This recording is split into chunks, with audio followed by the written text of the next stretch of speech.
예, 우리 옆에 분과 지금 한번 인사 한번 해볼까요? 뭐라고 했으면 좋겠습니까? 지진도 괜찮습니다. 이렇게 한번 해보죠. 지진도 괜찮습니다. 예. 놀라긴 했지만 괜찮은 그런 지진이었습니다. 오늘 말씀의 제목은 나의 보배는 물음표. 과연 나의 보배는 무엇일까 하는 것입니다. 보배라는 것이 어떤 것입니까? 영어로는 treasure, 보배, 보물, 제보 이렇게 이야기를 하는데 이 보배와 관련된 그런 말들이 있습니다. 어떤 것이겠습니까? 생각나는 거 있습니까? 건강이 보배다. 또 구슬이 서말이라도 꿰어야 보배다라는 것.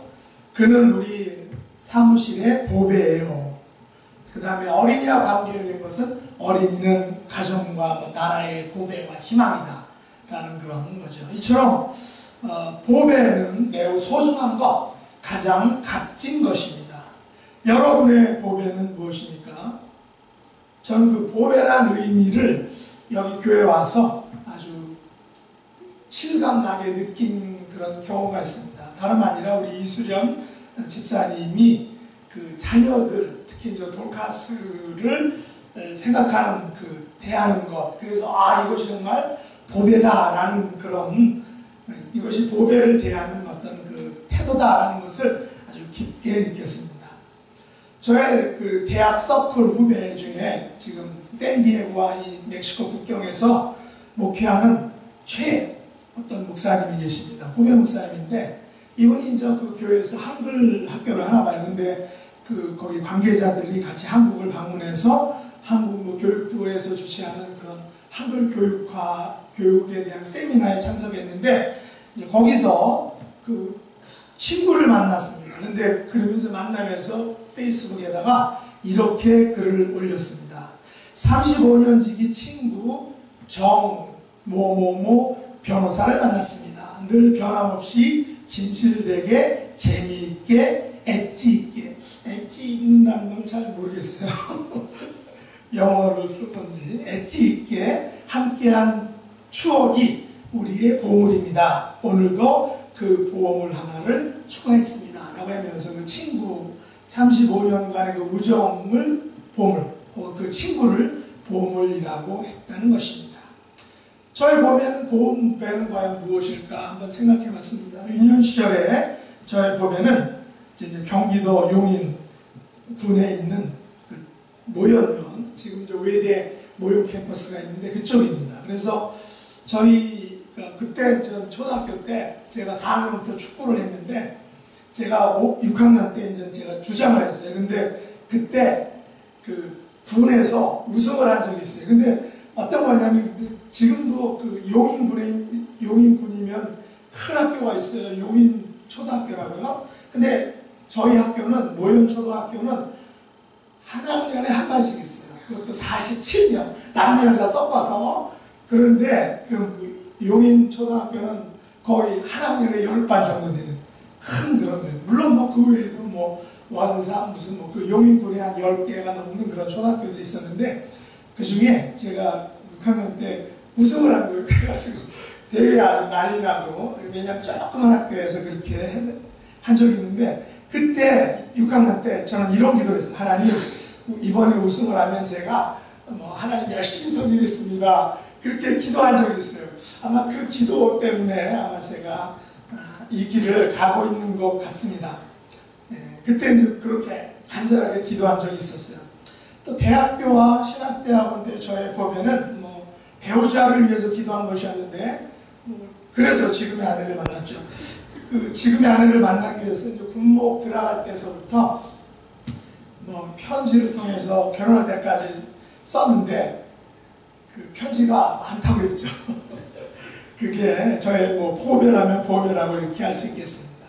결혼 후에 저의 보배는 당연히 자녀들이겠죠. 3명의 아들들이 고등학교를 졸업할 때까지 그들에게 쏟은 사랑, 관심, 이것은 말로 할 수 없겠죠. 물론 아이들이 이런 사실을 알아주는 것 같지는 않습니다. 키울 때 뿐이지 얘네들은 자기들이 혼자 키웠다라고 착각을 하죠. 얼마 전 저의 보배는 건강하다는 것이었습니다. 얼마 전까지. 그러나 그 보배가 요즘 빛을 발하고 있어요. 왜냐하면 지난 연말에 뭐 감기하고 허리가 아프면서 그냥 혈압이 오르고 또 예전에 약하게 있었던 통풍이 있어가지고 그 통풍으로 인해서 뭐 혈압이 올랐어요. 그래서 예전 같지 않구나라고 했는데 약을 요즘 그래서 등산을 조금 하다가 안 하고 요즘에 매주 토요일 아침에 저희 그 하이스쿨에서 조기 축구회를 합니다. 근데 상대편은 온누리교회 많더라고요. 그 다음에 그 라크레 센터 거기에 이제 그 사는 분. 근데 이제 거기 안 사시지 않은 분도 LA에서도 오고 뭐 저쪽 다이아몬드 그쪽에서도 오고 막 그러더라고요. 이제 그렇게 해서 이제 축구를 해요. 그러면서 약을 먹어서 이제 축구를 해서 땀을 쭉 흘려서 그런지 혈압이 요즘 뭐 내려왔습니다. 그래서 예전에는 뭐 130, 140, 150이었는데 요즘엔 120 안쪽으로다가 이렇게 떨어졌어요. 어쨌든 혈압이 내려갔습니다. 그러면 자, 저와 여러분 중에서 가장 최고의 보배는 어떤 것입니까? 우리 에스더 사모님에게 있어서 최고의 보배는 뭘 것 같습니까? 뭐라고? 하나님을 사랑할 수 있는 믿음을 주신 하나님. 하나님을 사랑할 수 있는 믿음을 주신다. 그러니까 그 외에는 다 같이 붙들어서 따라오죠. 우리 그러면 우리 신전사님의 보배는 무엇이겠습니까? 저는 뭐 열심히 또 예배에 참석해서 맡은 직분을 잘 감당하는 것이 그게 보배. 그 보배.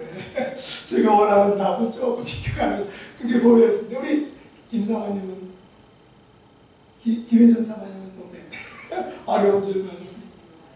예수님 말하는 거. 바로 우리의 보배는 예수님이죠. 나를 위해서 이 땅에 인간의 몸을 입고 오신 예수님. 또 나를 위해서 멸시와 천대와 또 고난과 십자가에 달려 돌아가신 그 예수님. 그래서 우리는 그 보배에 대한 찬양을 그렇게 합니다. 우리 반주자님 잠깐. 그 주예수보다도 우리가 다 알죠.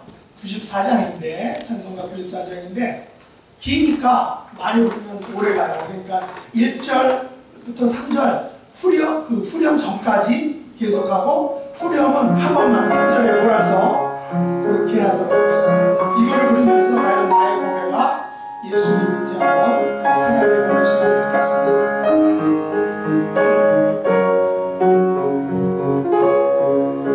주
바울이 이렇게 고백했죠. 우리가 이 보배를 예수 그리스도를 질그릇에 가졌으니 이는 심히 큰 능력은 하나님께 있고 우리에게 있지 아니함을 알게 하려 함이라 라고 이렇게 우리가 질그릇인 내 안에 보배인 예수 그리스도를 가졌다고 말했습니다.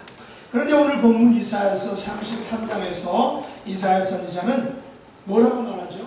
여호와를 경외함이 내 보배다 라고 이렇게 말합니다. 5절과 6절 한번 같이 읽어보도록 하겠습니다. 5절과 6절 여호와께서는 지극히 존귀하시니 그는 높은 곳에 거하시며 정의와 공의를 시온에 충만하게 하시니라. 내 시대에 평안함이 있으며 구원과 지혜와 지식이 풍성할 것이니 여호와를 경외함이 내 복이니라. 저는 이 말씀 속에서 우리가 가훈으로 삼았으면 좋겠다 싶은 그런 구절을 발견했는데 그것이 무엇이죠? 바로 여호와를 경외함이 내 법이다. 이것을 가훈으로 바꾸면 어떻게 하겠습니까? 여호와를 경외함이 우리 가정의 보배라고 이렇게 이 문구는 그 기독교 서점에서 나오질 않았는데 이렇게 한번 만들어 보면 참 좋겠습니다. 이 말씀은 어떤 말씀을 연상케 합니까? 잠언 1장 7절 말씀을 연상케 하죠. 거기도 한번 같이 읽어보도록 하죠. 여호와를 경외하는 것이 지식의 근본이오늘 미련한 자는 지혜와 훈계를 멸시하느니라. 여호와를 경외한다는 말이 무엇입니까? 이것은 약간 그 규정을 약간 어렵게 했는데 그래도 한번 들어보시기 바랍니다. 여호와를 경외한다는 것은 하나님의 주되심과 그분의 명령에 대한 복종을 포함하는 애정어린 존경을 의미한다.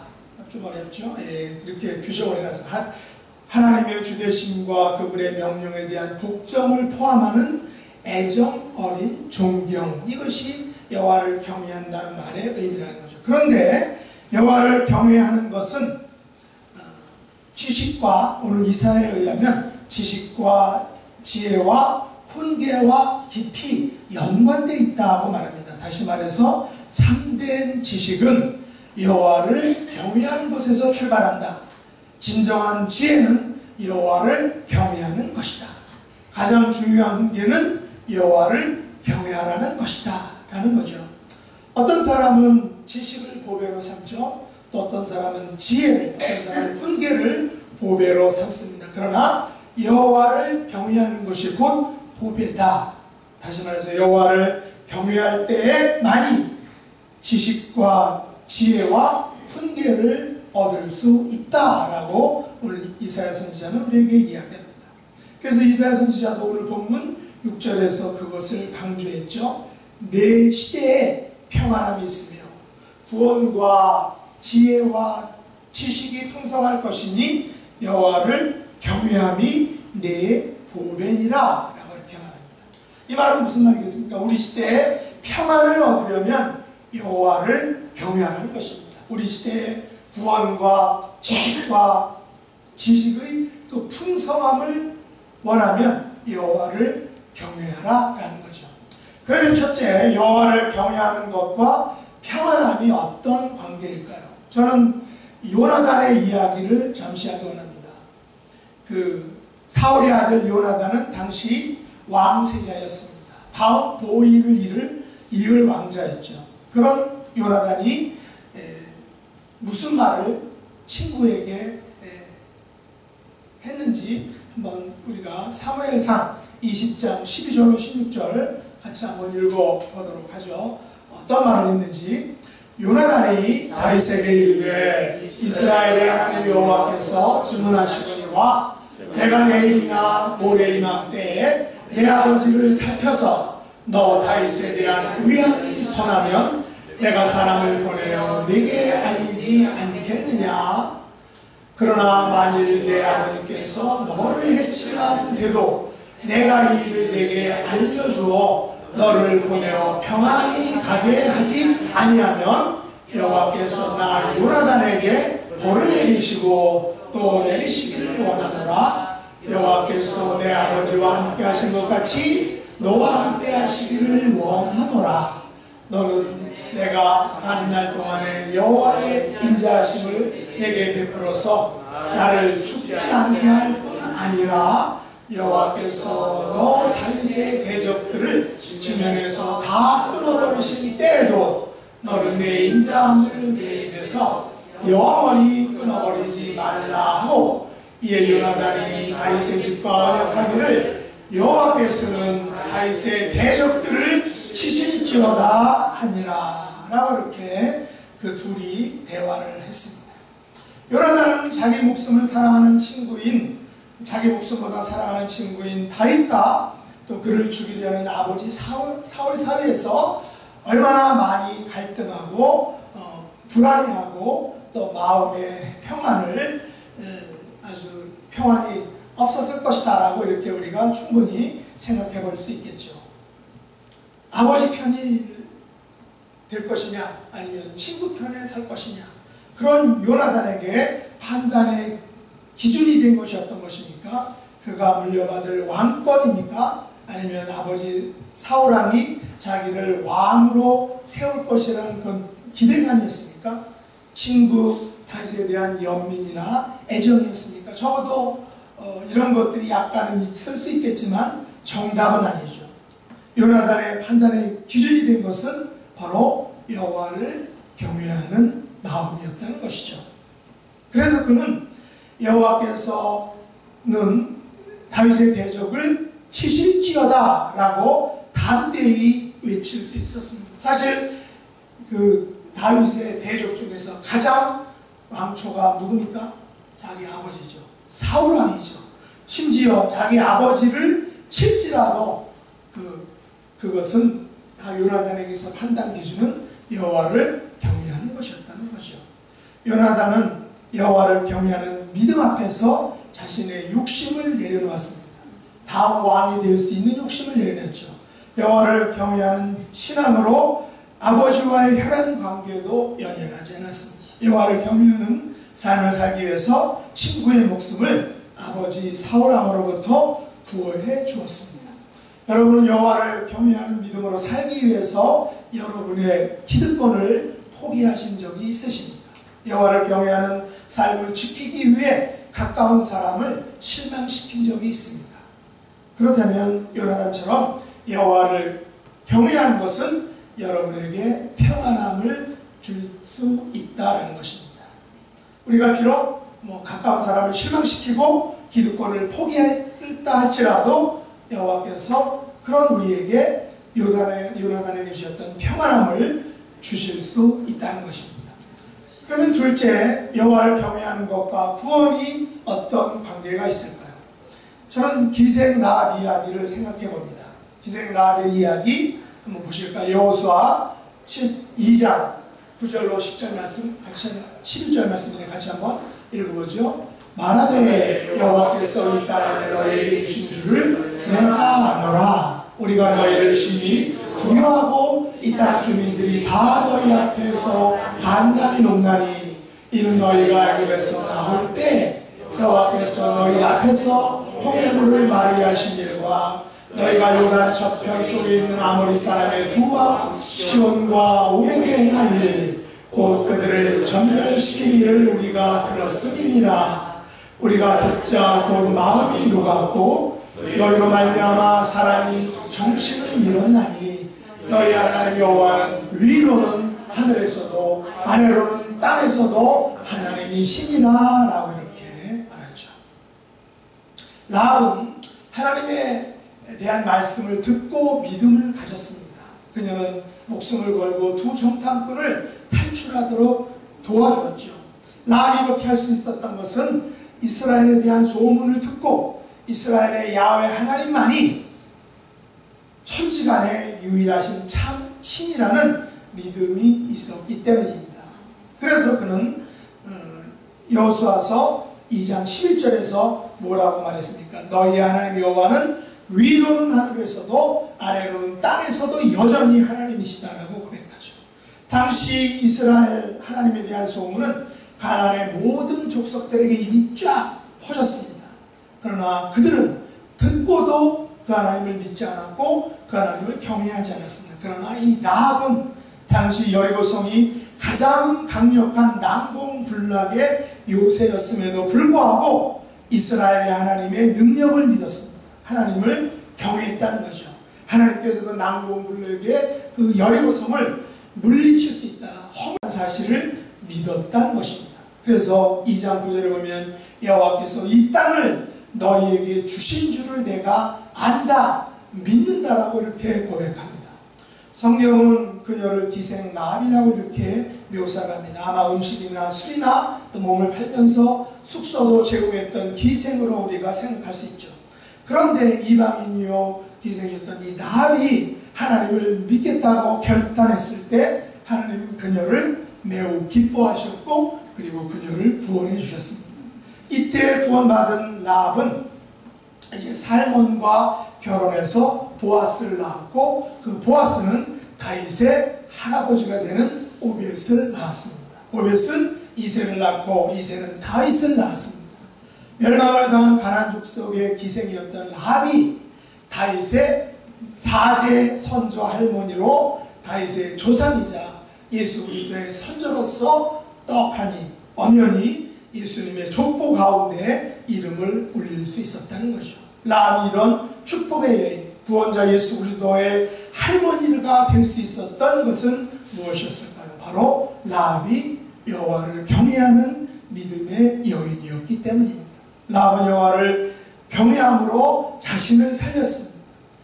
여호와를 경외함으로 그의 모든 가족들과 친지까지도 구원받게 했습니다. 여호와를 경외함으로 나와 나의 가정의 모든 일과 친척들을 구원하게 되었다는 것이죠.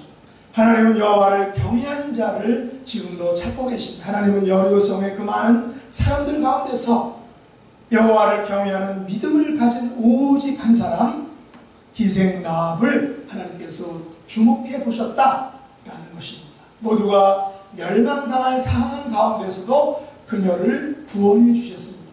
우리도 라합처럼 여호와를 경외하는 참된 믿음을 가지고 나아갈 수 있기를 바랍니다. 나의 과거나 직업이나 환경에 관계없이 우리가 여호와를 경외하는 그 믿음으로 하나님께 나아갈 때 하나님은 우리를 받아주시고 구원해 주시고 축복해 주신다는 것입니다. 가까운 친지나 또 다른 사람들을 구원하는 그런 라합이 받았던 그런 축복, 그런 축복의 통로로 쓰임받기를 바랍니다. 그럼 세 번째, 여호와를 경외하는 것과 지혜와 지식이 어떤 관계일까 하는 것입니다. 이 이야기의 대표적인 예는 누구겠습니까? 솔로몬이죠. 솔로몬에 대한 이야기가 열왕기상 3장에 나오는데 좀 길지만 같이 보도록 하죠. 열왕기상 3장 읽어보겠습니다. 기드온에서 밤에 여호와께서 솔로몬의 꿈에 나타나시니라. 하나님이 이르시되 내가 네게 무엇을 줄고 너는 구하라.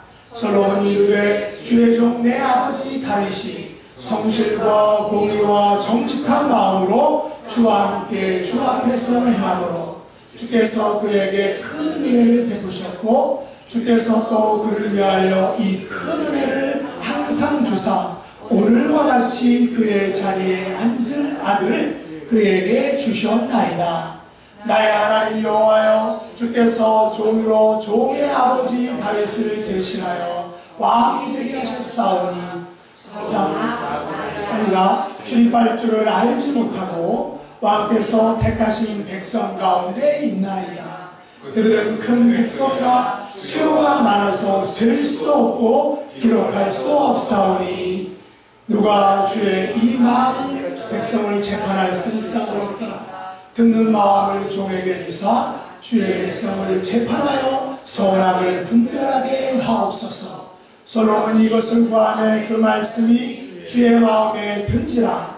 이에 하나님이 그에게 이르시되 내가 이것을 구하도다. 자기를 위하여 장수를 구하지 아니하며 부도 구하지 아니하며 자기 원수의 생명을 멀하기도 구하지 아니하고 오직 송사를 듣고 분별하는 지혜를 구하였으니 내가 내 말대로 하여 내게 지혜롭고 총명한 마음을 주노니 내 앞에서도 너와 같은 자가 없거니와 내 뒤에도 너와 같은 자가 일어나니 없으리라. 내가 또 내게 구하지 아니한 부귀와 영광도 내게 주노니 내 평생의 왕들 중에 너와 같은 자가 없을 것이라.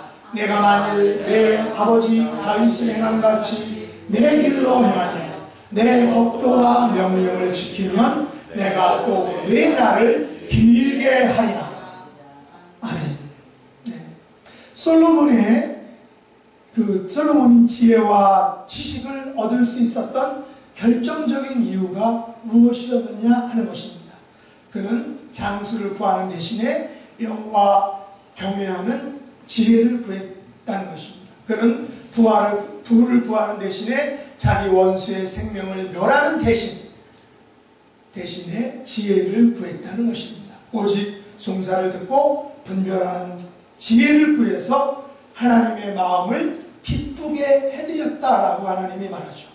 만일 솔로몬이 지혜 대신에 장수를 구했다면 그가 역사에 길이 남는 유명한 재판, 솔로몬의 재판, 명쾌한 재판을 한 지혜로운 왕이 될 수 있었을까요?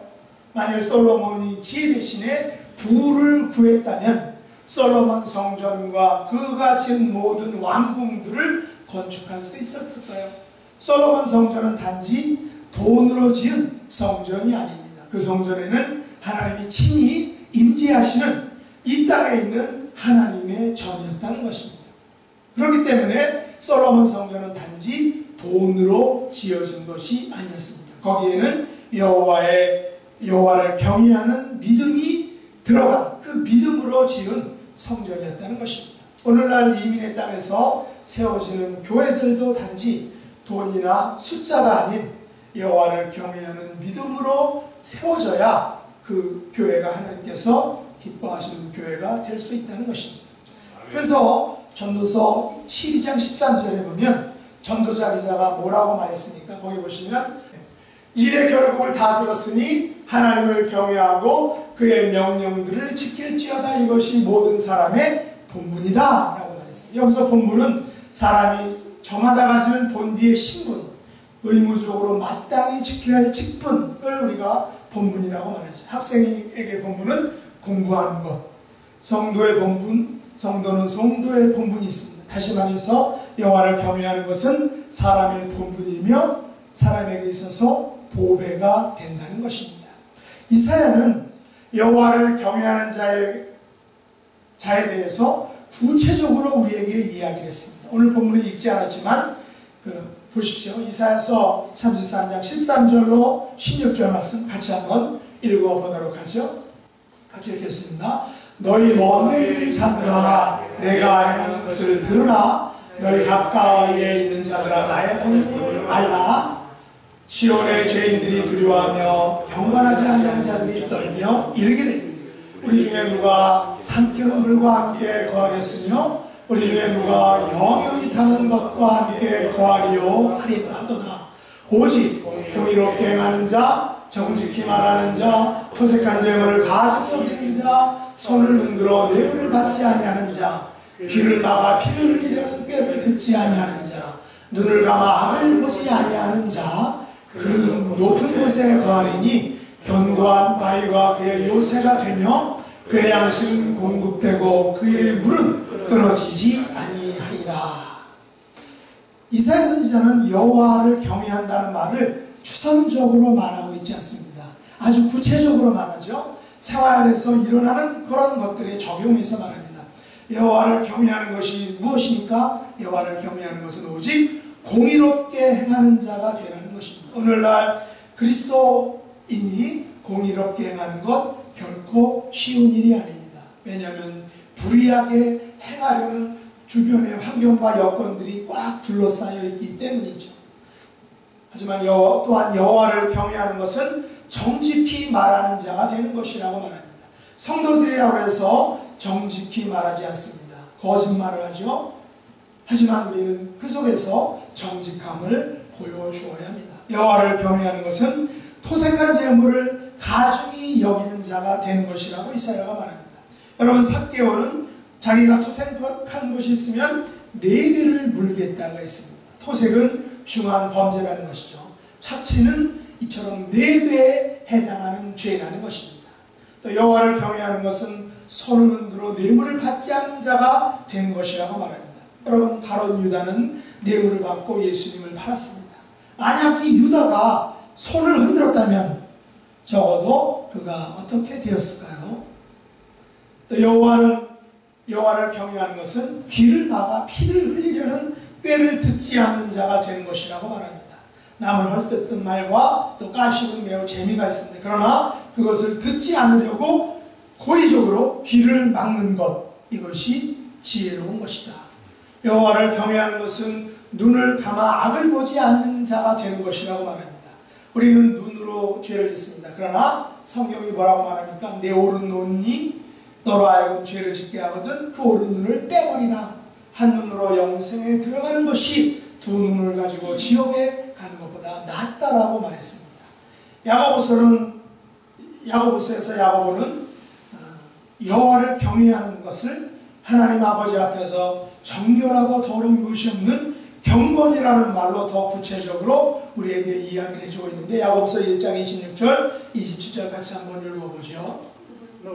누구든지 스스로 경건하다 생각하며 자기 혀를 재갈 물리지 아니하고 자기 마음을 속이면 이 사람은 경건은 헛것이라. 하나님 앞에서, 아버지 앞에서 정결하고 더러움이 없는 경건은 곧 과와 과부를 구하는 중에서 돌보고 또 자기를 지켜 세속에 물들지 아니하는 그것이라 라고 했습니다. 우리가 여호와를 경외하는 것은 이사야가 처한 상황에서는 눈에 보이는 아수르 제국을 의지하지 않는 것이었습니다.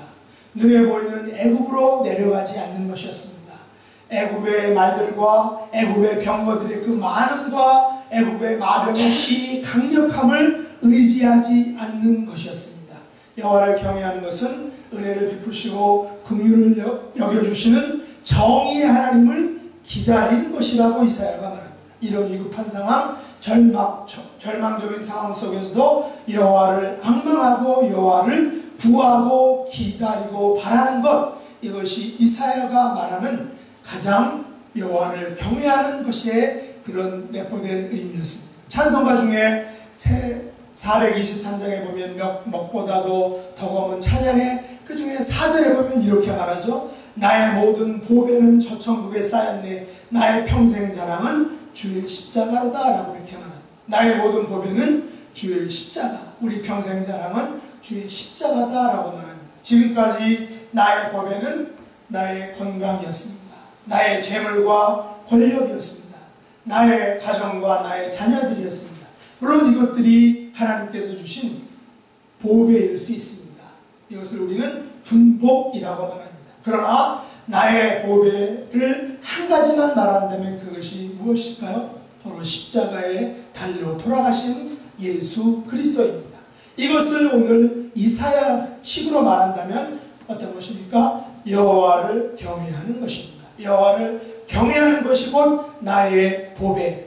그러면 여호와를 경외하는 것이 어떤 것입니까? 여호와를 경외하는 것은 세상의 힘과 물질과 또 사람을 의지하지 않는 것입니다. 여호와를 경외하는 것은 세상의 것들의 많음과 강함을 의지하지 않는 것입니다. 여호와를 경외하는 것은 의로우시고 긍휼이 많으신 그 하나님을 기다리고 또 기다리는 것입니다. 하나님의 응답은 우리에게 기다림을 요구할 수 있습니다.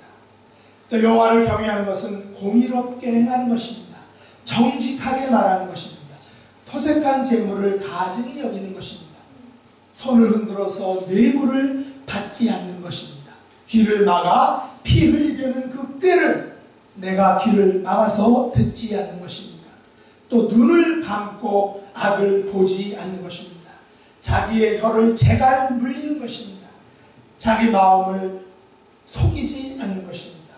여호와를 경외하는 것은 고아와 가부를 그 환난 중에서 돌보는 것입니다.